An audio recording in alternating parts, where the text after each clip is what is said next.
This is the design video for Deja Brew. We took first place in flavor, second place overall in section 4, and yeah, these are our names and ID numbers. I hope you enjoy and can make our great cup of coffee. So, the coffee making process. As you can see, we started with 90 grams of green Java beans, and then after roasting, we ended up with 77 grams. That's because the excess chaff and volatile gases made up the other, 13 grams. We then spent week degassing.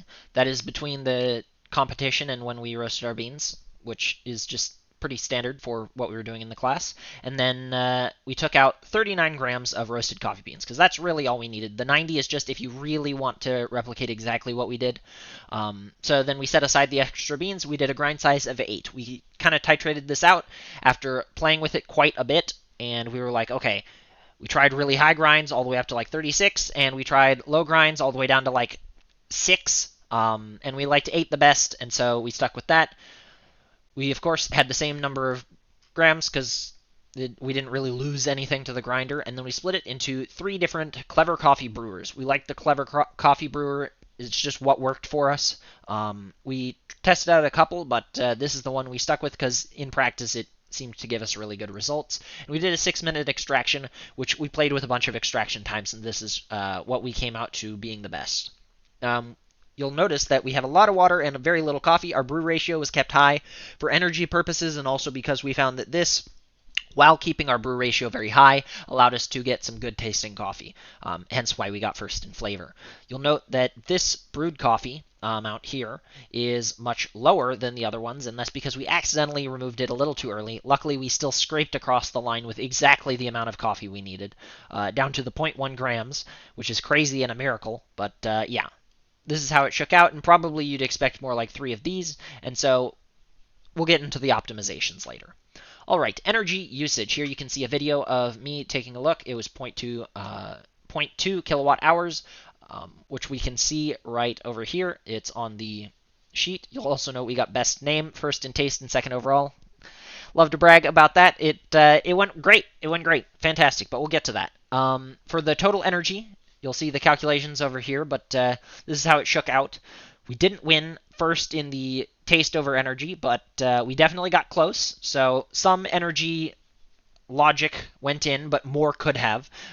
Most of the energy comes from the roasting, and so because we went with dark roast, because 2 out of the 3 of us really liked dark roast, we decided we needed to crank up the brew ratio to compensate for that. If we look at the calculations here, measured TDS 0.67. Obviously, that's kind of low. It's not even on the chart. And so, but it is what it is. And we weren't trying to optimize for TDS. We were trying to optimize for flavor. So whatever the TDS shook out to, we were fine with it. And this is just kind of how all of our brews went with the way we were doing it. We had very low TDS. If we look at the PE, it came out to just about 16, which is kind of what we expected, kind of what we had been getting in practice. Yeah, so here's our calculations for that. We did great. We placed first in the name, which is obviously nice, but the first place in flavor was really the kicker. That was great. We were Team 9, so as you can see, we placed ourselves roughly middle of the road, a little higher than average for us, but obviously we like our own coffee. And we were Group E, so as you can see, we played and gave ourselves a 31, but we gave other groups higher scores. So right here is F, which we gave a 34. It was great. How did we achieve this? Well, we surveyed the class and we basically asked everyone, how do you like your coffee? Do you like it dark? Do you like it light? Do you like tea more than coffee? We asked a bunch of questions and we tried to suss out exactly what was going on, what the consensus was, and then we did ruthless titration. We made like 25 cups of coffee or so, and we just tried everything to get it exactly the way we wanted it. And then on the competition day, we were totally ready. Future improvements. We made some mistakes. We wasted energy by heating the water separately. Shouldn't have done that. Could have just heated it all in one. We wasted coffee by removing the final Clever Coffee dripper too early. We definitely could have done better math. So we would have made more coffee than we needed, but we ended up with just enough because of the mistake that we made. But ideally, we wouldn't make any extra, and we would just not make the mistake. And then we only really tried the Clever, but I would probably like to try testing with like the French press and a